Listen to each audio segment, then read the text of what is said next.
Talked to my cousins about this race we were going to have to see who gets married first. I came in second, fourth, and seventh.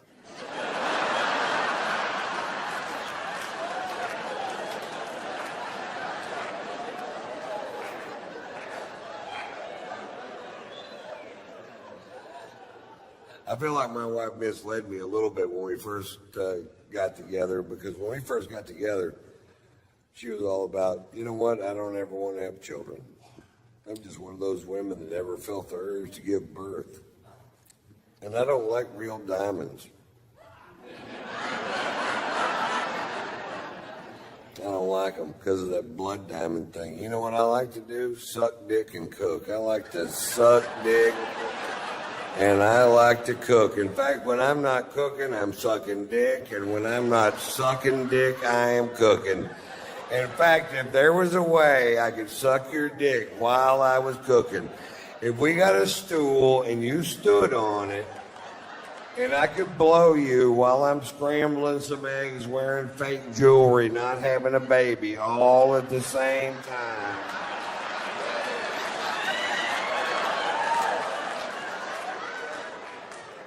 That would be heaven for me.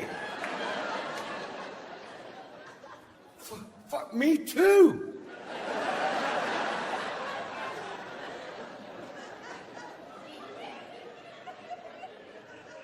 Cut to 5 years later, she's on the phone with China trying to adopt a baby. She got a diamond on her finger. It looks like a solar fucking heating unit.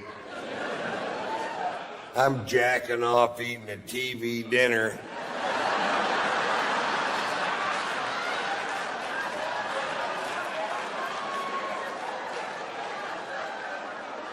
Wonder what she's got under that snuggie. But she's naked shit under that snuggie.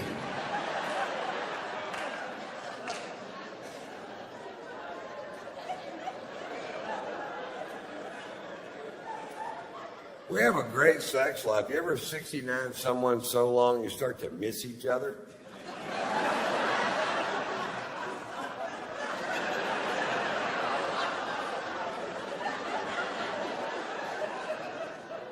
Then the snow turned to rain.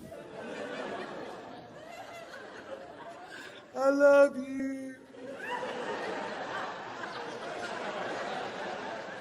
April, May. I need some food. And we can both use a shave.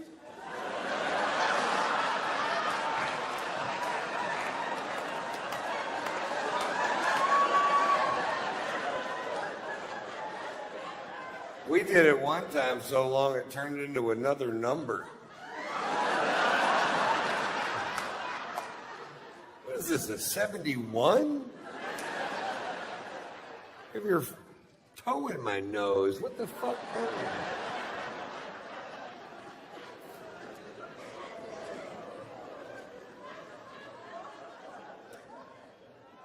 My wife has a new move in the bedroom. My wife's new move in the bedroom is, look at me.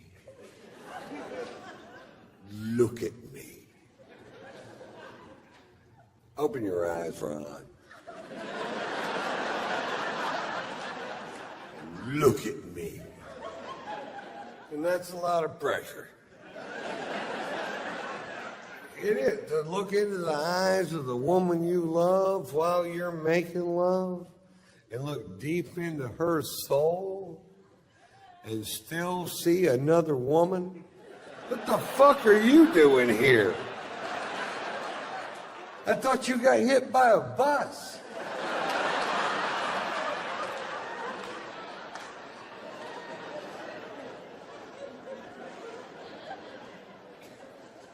I'm great at sex. I come every time. I'm like 4,000 in a row or some ridiculous goddamn number. I'm gifted, really, I guess. My wife's maybe a third as good as me. I don't think she's trying. I asked her the other day, what's the fucking problem here, baby? She goes, well, for one thing, there's a fat, sweaty guy laying on top of me.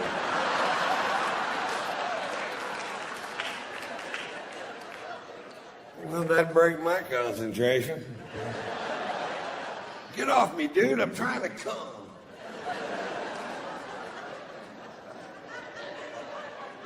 That's not true. When I'm about to come, I have the focus of a Navy SEAL. I mean, afterwards, I lay there like a wounded manatee.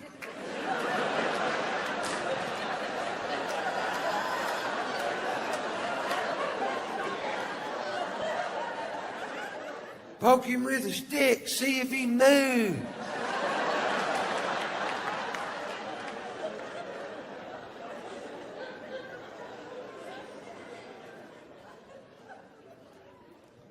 My wife gives the best head if you ever have a chance. First time my wife gave me a blowjob, my hands went numb. I'm like, I'm either having a stroke or this girl knows her way around a winner. And I told her when she got finished, I said, that's the best damn blowjob I ever had in my life, by a lot. And she goes, I know it's kind of weird because I used to be not that good at it. And I was talking to my friend, Ted, the florist that lives down the street, and I just asked him how he does it.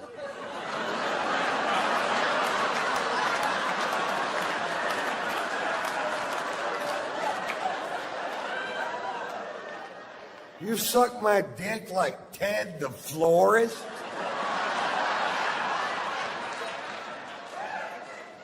Well, that motherfucker knows what he's doing, I'll tell you that. Now every time I see Ted, I'm like, you ought to open a school, dude. Call it Ted's Head. Tulips for every occasion.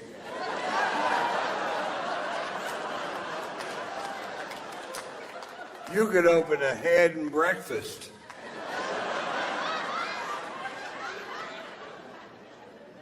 Well, then what would my slogan be? Food. It's the only thing that doesn't suck.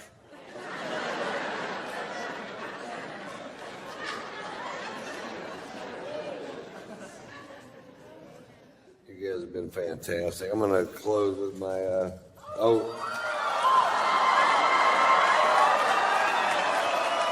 So nobody's watching the dogs, I guess. I'll try to get Pearl to play Bite My Face. Pearl's favorite thing, she can have all my babies at the same time. Her favorite thing in the world is for me to bite her face because she's like a billy goat fucking elbow or whatever. It has no feeling in it. So if I lay down on the floor, sometimes, and she didn't do it last show, so you have to be quiet. If I tell her to bite my face, she'll run and jump up and land her mouth right on my face, so I'll bite it. So, shh. Let's try it. Pearl. You want to play Bite My Face? Who wants to play it? Who wants to play it?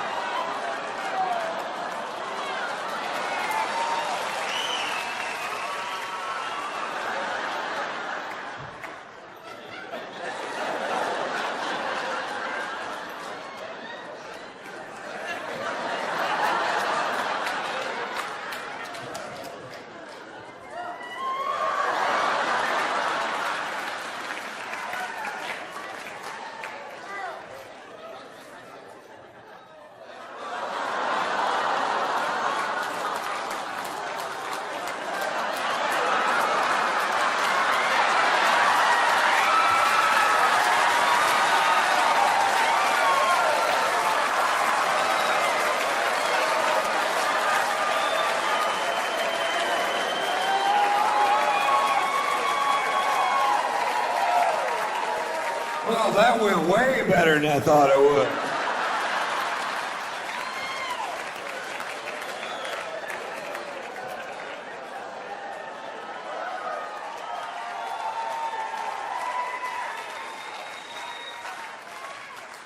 Now, I'm gonna close the show this evening with my Dr. Phil story. Dr. Phil McGraw is a friend of mine. We play golf together all the time out in Los Angeles, and he's a great guy. You never know. We became friends from him being a fan, and you never know if you see somebody on TV what they're going to be like in person. Doc's a solid fucking dude, I guarantee you that. He's straight as he can be, but he's a great fucking hang.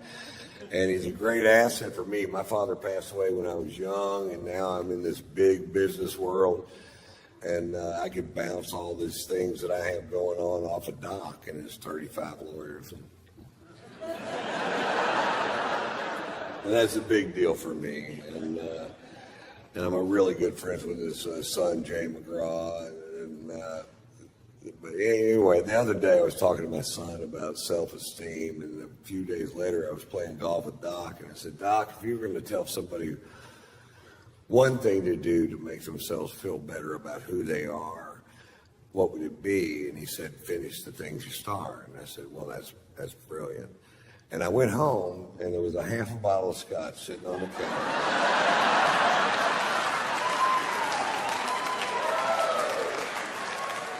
I think I know what he's getting at. That's not my Dr. Phil story. Here's my Dr. Phil story. Every year, Doc and his family rent a yacht for 12 days in the Mediterranean, and that's their vacation. And it's the only way he can get away, you know, because he is the most famous person in America. He's the most recognizable face, 6'4", bald dome head, porn mustache. You can spot him from any fucking room. And because he seems so approachable on television, and he really is approachable, I mean, he's a sweetheart of a dude, but people are always, anytime he goes out in public, they're just, oh, what about this? And that's fine at first, but eventually it will eat the skin off your fucking bones if you can't walk out of your house without somebody going, hey, my brother-in-law's all fucked up in the head, and I was wondering if you could just sit out for just a second. Come back here! Asshole!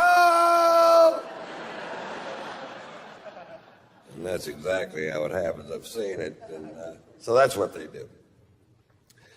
Well, this summer, my wife and I went on vacation to France and Monaco, and I need a break too. Sometimes I do 140 cities a year. I do more dates than any other comic, more cities than any other comic working today, because I just love fucking doing it. And 20 minutes from now, nobody's going to give a fuck about what I have to say. So. While they do, I believe I'll do a lot of shows. Hey? So we're in France and Monaco and having a great time, man. We're just I'm really in love with my wife. She's so talented. We have a fun life together, and we're there, and then one day the phone rings, and it's Doc, and he goes, aren't you guys in Monaco? And I said, yeah. He goes, we're going to be in Monaco tomorrow. Why don't you come party on the yacht? And I said, fuck yeah. Which is what you say if somebody says, you want to come party on the yacht? You go, fuck yeah. In fact, let's try it one time. You want to come party on the yacht? Fuck yeah. I don't have a yacht. So I was like, yeah, fuck, this is great, man. We're excited. We were down there. We were staying at the Fairmont Hotel overlooking the little yacht harbor in Monaco. Very cool place. And we were down there looking at the yachts the day before, going, wouldn't it be cool if you knew somebody that had one of these things? You could just hop on it and fucking throw it the fuck down. And it's everybody's yacht, man. This is yacht heaven. This is Steve Wynn's yacht, Prince Albert of Monaco's yacht. This is that Russian dude with the tiny giraffes.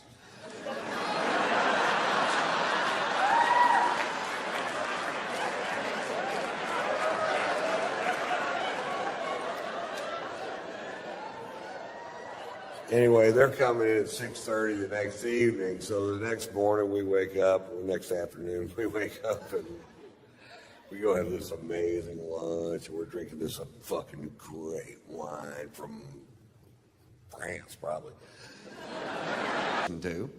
Well, you're about to because of your proximity to this speaker system. I was just down in Cocoa Beach, Florida, and just south of Cocoa Beach, Florida is a huge Air Force base. that takes up 115,000 acres of oceanfront property. They have military housing on the beach. Major Nelson didn't have oceanfront property, and he was an astronaut with a motherfucking genie.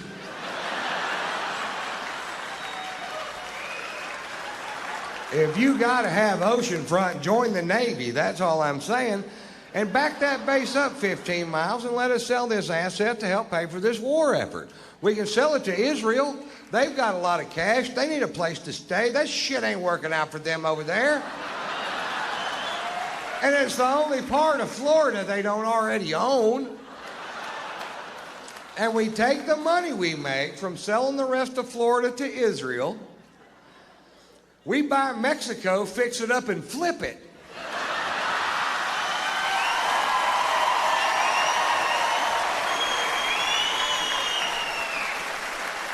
Now, we'll have to send down some painters and landscapers because they're all up here. And when they're gone, you're going to wonder where the fuck they went. 'Cause you ain't going to want to do this shit yourself. Not if you're anything like me. We sell Mexico to a country that can put a ton of cash down, but you know they can't make the payments.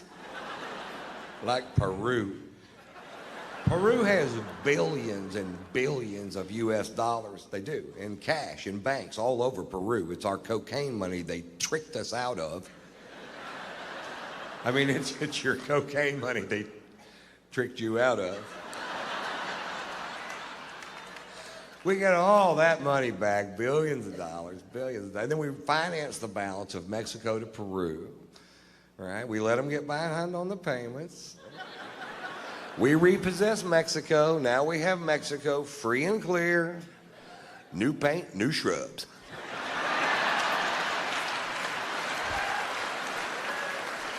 And with all that cocaine money, we start buying countries south of Mexico. We buy them all. We buy Belize, Honduras, Nicaragua, El Salvador, Costa Rica. And every time you buy one of those countries, that long-ass wall this country needs to build gets a little fucking shorter, doesn't it? Until eventually we buy back the Panama Canal, which we built anyway, stand there and go, swim this, bitch.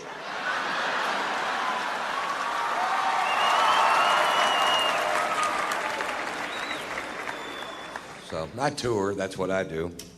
I go from city to city to city to city. I've done it for 22 years. I've enjoyed every second of it. I love to do this job. I tour with my wife, which I love to tour with my wife because I only have sex with my wife. I like to have sex. I don't have sex with other women. I've been married 3 times, and that has not always been my policy.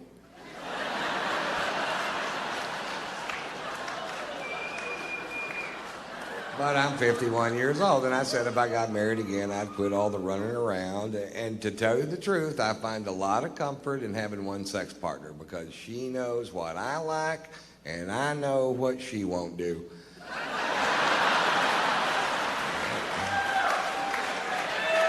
It turns out there's a list of shit she won't do. And the first thing on the list is talk about the list. My favorite byproduct of monogamy, and it didn't even dawn on me that this would be the case, and when I figured this out, I felt a huge weight just flutter off my shoulders. And a lot of you guys might not realize this, so this could be a big night in your life because I'm about to impart to you the most important thing I've ever learned. So, guys, I want you to open up your senses and really take this in. Don't waste this moment, because here it comes. Ready? Here it comes. Guys, if you only fuck your wife, you can't get caught. Feel it? You feel it? Nobody gives a rat's ass. Nobody's ever gonna kick in a bedroom door. You motherfucker, is that your old lady?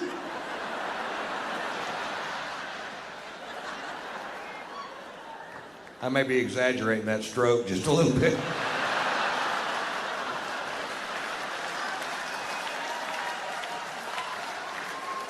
But still a ferocious piece of ass, although easily winded. If you don't mind stopping and starting, I might be the best fuck on the planet.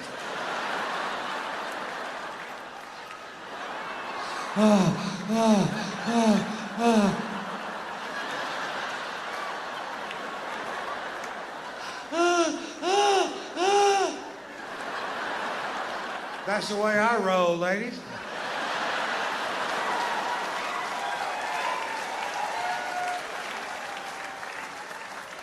But my favorite place to have sex is on my tour bus, because if I don't quite have the wind to get her there, I can just holler at that driver, pump the brakes!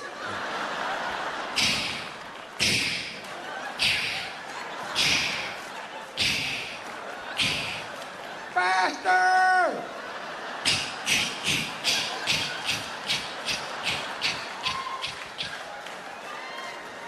Thanks, Pat! Boy, that Pat can fuck, can he?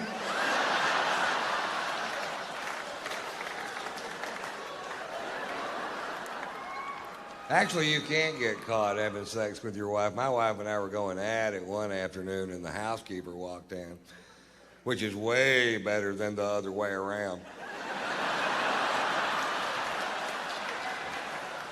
It happens the other way around. You end up saying things like, I'll pack my shit as soon as it quits burning.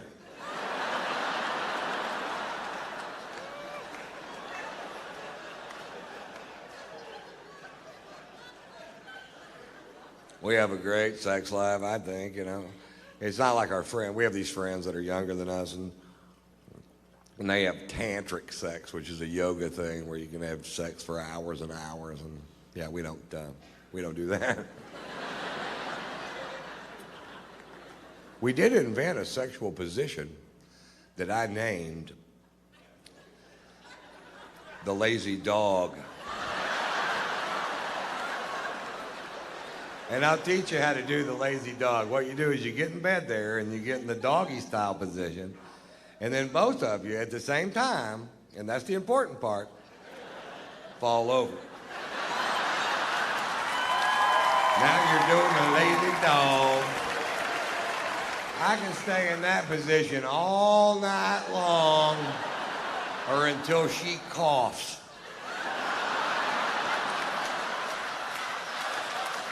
Once she coughs me out, I'm out for the night. There's no more lazy dog that night. She sneezed me out one time, and my own dick hit one of my own nuts and hurt it.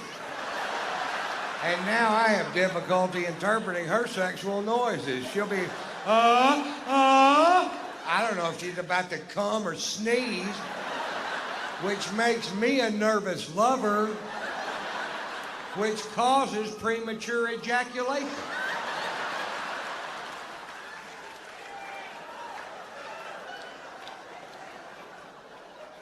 Not a lot of people know that.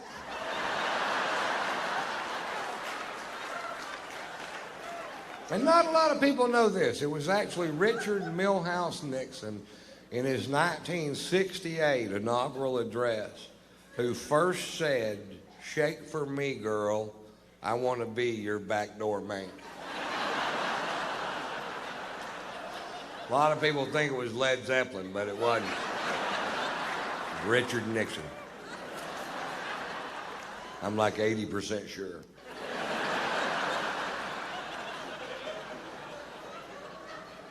I'm like 70% sure. 50. You know what? It was Led Zeppelin.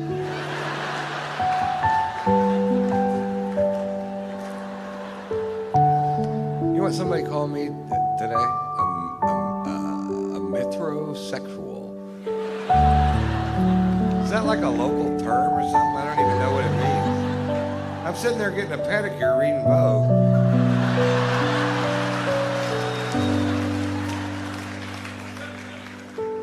My wife got me a certificate to get a pedicure because she thinks my feet are nasty. And I went down there, and this poor old Asian woman is trying to reshape my big toe into like a regular-sized toe. And she's got this carrot peeler kind of a tool that she's using to scrape away years of neglected dead skin off these dogs. And she has a genuinely disgusted look on her face. And she looks at me and she goes, pedicure not only for you. Now, why I thought that would be funny, I can't remember.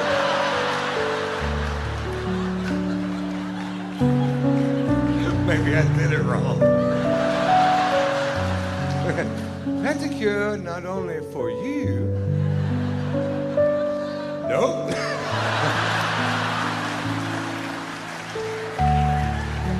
A pedicure not only for you need punchline. Make a mental note. Joke not finish.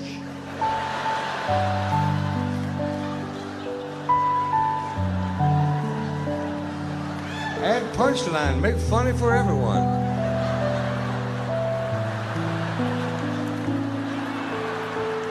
Mama's the one got me drinking scotch. Mama loves to drink.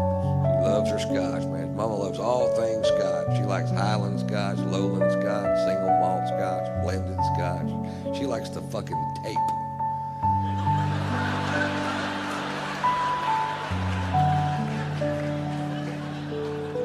And the guard. And the hop.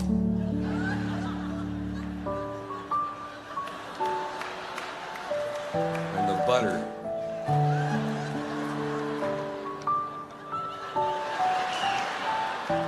I'll make a mental note. Do tape last. It's only one funny.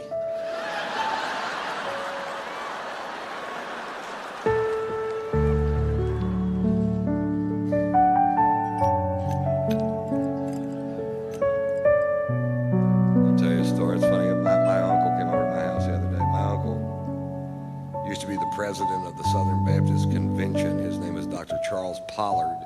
He has a triple doctorate. He has doctorates in theology, psychology, and philosophy. Although I think I still make more money than he does. He's a great man. And he came over and I was making myself a drink because I never pretend I don't drink. You might know that about me already.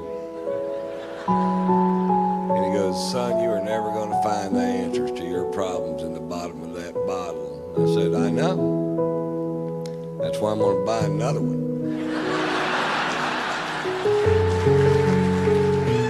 I knew that son of a bitch was a dud the minute I laid eyes on her. Look at that no-answer piece of shit.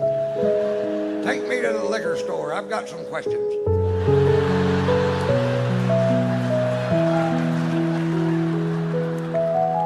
I don't really get along as well with my wife as I pretend.